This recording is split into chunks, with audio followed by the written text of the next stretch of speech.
सबसे पहले मैं आपका धन्यवाद करना चाहता हूं कि आपने महामहिम राष्ट्रपति के अभिभाषण के धन्यवाद प्रस्ताव पर मुझे बोलने का मौका दिया।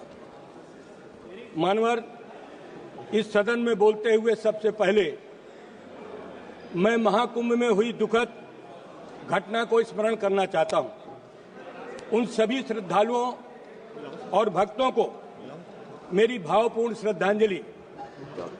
मानवर, जिन्होंने अपने जीवन की आस्था और भक्ति के साथ पवित्र स्नान करने का संकल्प लिया था, लेकिन दुर्भाग्यवश प्रशासनिक कुप्रबंधन और लापरवाही के चलते वो काल के गाल में समा गए। मानवर, ये कोई प्राकृतिक आपदा नहीं थी, बल्कि सरकार की नाकामी का ये एक जीता जागता उदाहरण था। महाकुंभ, जिसे दुनिया का सबसे बड़ा आध्यात्मिक आयोजन माना जाता है, जो लाखों करोड़ों श्रद्धालुओं की आस्था और विश्वास का केंद्र है, ये केवल एक धार्मिक आयोजन नहीं था, बल्कि भारत की सांस्कृतिक और आध्यात्मिक धरोहर का प्रतीक है। परंतु जिस प्रकार की अव्यवस्था इस बार रही, वो न केवल दुर्भाग्यपूर्ण है, बल्कि सरकार की संवेदनशीलहीनता और प्रशासनिक कुप्रबंधन को उजागर करती है। मानवर, क्या यह सरकार को पता नहीं था कि इतने विशाल आयोजन में भारी संख्या में श्रद्धालु आएंगे? क्या योजनाएं केवल कागज में बनती हैं, जो जमीनी स्तर पर कुछ नहीं है? मानवर, इस महाकुंभ में बड़ी बड़ी बातें की गई कि हम इस तरीके का प्रबंधन कर रहे हैं, लेकिन आज तक सरकार ने महाकुंभ में मरने वालों की सूची जारी नहीं की। हमारे नेता माननीय अखिलेश यादव जी ने सदन में पहले दिन कहा था कि महाकुंभ पर चर्चा हो। ये दुनिया का बड़ा मेला, इस मेले में इतनी बड़ी अव्यवस्था, डबल इंजन की सरकार, और डबल इंजन की सरकार में जिस तरीके का जनता के साथ मजाक हुआ, ये घोर निंदनीय है। मानवर, इस सरकार में असफलताओं की बहुत लंबी सूची है। मानवर, शिक्षा जो किसी राष्ट्र की बुनियाद होती है, आज भ्रष्टाचार की गर्त में जा चुकी है। हर प्रतियोगी परीक्षा में मानवर मजाक बनकर रह गई है। मानवर, बिहार से लेकर उत्तर प्रदेश, महाराष्ट्र, गुजरात में जगह जगह पेपर लीक हो रहे हैं। सरकार ने एनटीए, नेशनल टेस्टिंग एजेंसी का गठन बड़े बड़े वादों के साथ होते कहा गया। मानवर, ये संस्था निष्पक्षता, पारदर्शिता की नई मिसाल कायम करेगी, लेकिन आज ये हालत है कि परीक्षा प्रारंभ होने से पहले ही सोशल मीडिया में पेपर लीक हो जाते हैं। क्या यही सरकार की पारदर्शिता है? क्या यही डिजिटल इंडिया का सच है? नीट की परीक्षा, जो लाखों छात्रों के मेडिकल के करियर को भविष्य तय करती है, उसके बार बार पेपर लीक की घटनाएं होती हैं।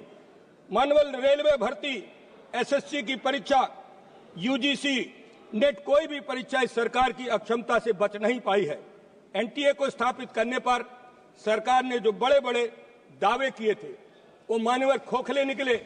मानवर, महामहिम राष्ट्रपति के अभिभाषण में किसानों की फसलों के मूल्य के एमएसपी की गारंटी का कोई जिक्र नहीं है। लगातार देश के किसान, करोड़ों किसान इस बात की आशा लगाए बैठे हैं कि भारतीय जनता पार्टी ने चुनाव के समय जो कहा था कि हम एमएसपी की गारंटी देंगे, स्वामीनाथन आयोग की रिपोर्ट लागू करेंगे, हम किसानों को लाभकारी मूल्य देंगे, लेकिन आज हमारे देश का किसान दर दर की ठोकरें खा रहा है। आज पूरे देश के अंदर किसानों में जिस तरीके की निराशा है, वो लोकतंत्र के लिए बहुत ही शर्मनाक घटना है। मानवर, भारतीय जनता पार्टी के बड़े बड़े नेता जो इस देश को और प्रदेश को चलाते हैं, जब चुनाव में जाते हैं, चुनाव में कहते हैं हम किसानों को लाभकारी मूल्य देंगे, हम किसानों को मालो माल कर देंगे, लेकिन आज भारतीय जनता पार्टी ने आय दुगना करने की बात भारतीय जनता पार्टी ने किया था। आज ये देश किसानों का देश, जिस देश के किसानों के साथ भारतीय जनता पार्टी जिस तरीके का दोहरा मापदंड अपनाए है, उससे हमारे लोकतंत्र को बहुत आघात पहुंचा है। मानवर, आज हम उत्तर प्रदेश के फतेहपुर जिले से लोकसभा के सदस्य चुनकर आए हैं।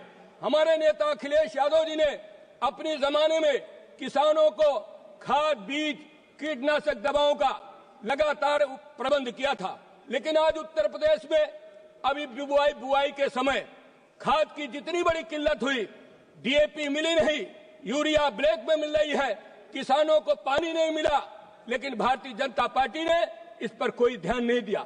डबल इंजन की सरकार डबल असत्य भाषण पर विश्वास करती है। आज भारतीय जनता पार्टी लगातार जिस तरीके का काम किसानों के साथ कर रही है, मानवर, हम किसान के बेटे हैं। हमारे यहाँ आज किसानों के साथ डबल दुख हो रहा है।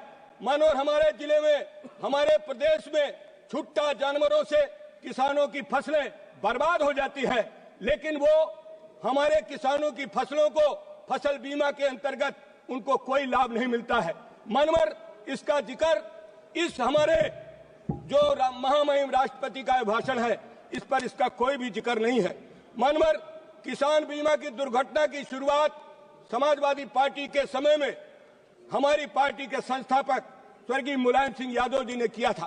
पहले किसानों को कोई भी दुर्घटना का बीमा का लाभ नहीं मिलता था, लेकिन माननीय मुलायम सिंह यादव जी ने किसानों को बीमा दुर्घटना के नाम पर 1 लाख की राशि निर्धारित की थी, जिसे बढ़ाकर समाजवादी पार्टी के राष्ट्रीय अध्यक्ष माननीय श्री अखिलेश यादव जी ने 5 लाख रुपए कर दिया था। समय बीतता जा रहा है, महंगाई बढ़ती जा रही है, लेकिन किसान बीमा दुर्घटना पर आज वो 5 लाख की राशि लगातार वही बनी हुई है। हमारी मांग है कि किसान बीमा दुर्घटना की राशि को कम से कम 15 लाख रुपया करना चाहिए। मानवर, भारतीय जनता पार्टी ने कहा था कि हम मुफ्त सिंचाई देंगे, किसानों को हम मुफ्त सिंचाई देंगे, लेकिन आज उत्तर प्रदेश में मुफ्त सिंचाई नहीं है। बिजली महंगी हो गई, डीजल का दाम बढ़ गया, खाद का दाम बढ़ गया, लेकिन किसान परेशान है। आज भारतीय जनता पार्टी ने मुफ्त सिंचाई की बात करके किसानों के साथ बहुत बड़ा मजाक किया है। मानवर, समाजवादी पार्टी के नेता ने, अखिलेश यादव जी ने उत्तर प्रदेश के किसानों को सरकारी नलकूपों का पानी और नहरों का पानी फ्री किया था, और उसी समय के बाद भारतीय जनता पार्टी ने चुनाव के समय कहा था कि हम किसानों को निजी नलकूपों का भी बिजली का बिल माफ करेंगे। आज उत्तर प्रदेश कृषि प्रधान प्रदेश है, लेकिन किसानों को बिजली फ्री नहीं मिल रही है और उनके ऊपर बिजली का भार दुगुना किया जा रहा है, और निजी नलकूप धारक के ऊपर बिल लगाया जा रहा है। जो किसान ट्यूबवेल उनके वो फेल हो चुके हैं, उनके ऊपर भी बिजली के बिल लगाए जा रहे हैं। मानवर, उत्तर प्रदेश किसानों का प्रदेश है। आज अभी फसल आई, धान की फसल, जिसका जिक्र इस अभिभाषण में नहीं है। मानवर, धान की फसल में धान के किसान परेशान हैं, उनका धान लागत मूल्य से भी कम में लिया जा रहा है और किसान आत्महत्या करने पर मजबूर है। मानवर, आज प्रदेश के अंदर जिस तरीके से किसानों में निराशा है, इसका जिक्र इस महामहिम के अभिभाषण पर नहीं है। मानवर, आज हमारे मनरेगा के मजदूर सबसे ज्यादा परेशान है।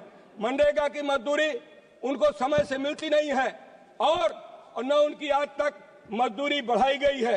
मानवर, आज महंगाई लगातार बढ़ती जा रही। महंगाई के रोकने के बारे में भारतीय जनता पार्टी की सरकार का कोई ध्यान नहीं है। आज हर चीज महंगी है, उपभोक्ता और उत्पादक के बीच में असंतुलन है। लगातार उपभोक्ता और उत्पादक के बीच में असंतुलन की वजह से जो किसान है, जो कमाता है, और वो आदमी सबसे ज्यादा परेशान है, और जिस आदमी को उनकी फसल खरीदनी पड़ती है वो भी परेशान है। उपभोक्ता और उत्पादक के बीच में असंतुलन की वजह से आज चारों तरफ हाहाकार मचा हुआ है। हम लोग दिल्ली में देखते हैं। मानवर, आज किसान अपनी फसल का लागत मूल्य नहीं पा रहा, लेकिन आज खाने वाले को वही महंगा मिलता है। यही भारतीय जनता पार्टी का दोहरा चरित्र है। मैं मानवर, आपके माध्यम से सरकार से कहना चाहता हूं कि हमारे देश में रुपए की वैल्यू, हमारे देश में मुद्रा की वैल्यू लगातार घटती जा रही है।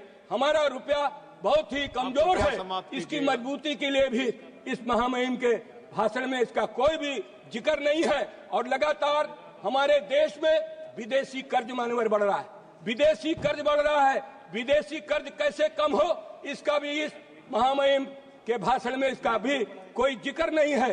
किसानों को आज दर दर की ठोकरें खाना न पड़े, इसलिए मानवर मैं कहना चाहता हूँ, आज हमारे किसान जो पिछड़े हैं, दलित हैं, अल्पसंख्यक हैं, आदिवासी हैं, उनका रिजर्वेशन भी मानवर आज भारतीय जनता पार्टी ने पूरा का पूरा चौपट कर दिया है। जो किसानों के बच्चे हैं वो पिछड़े वर्ग से, दलित समाज से, अल्पसंख्यक समाज से आते हैं, लेकिन भारतीय जनता पार्टी ने संविधान में प्रदत्त जो आरक्षण है उसको भी आरक्षण खत्म करने का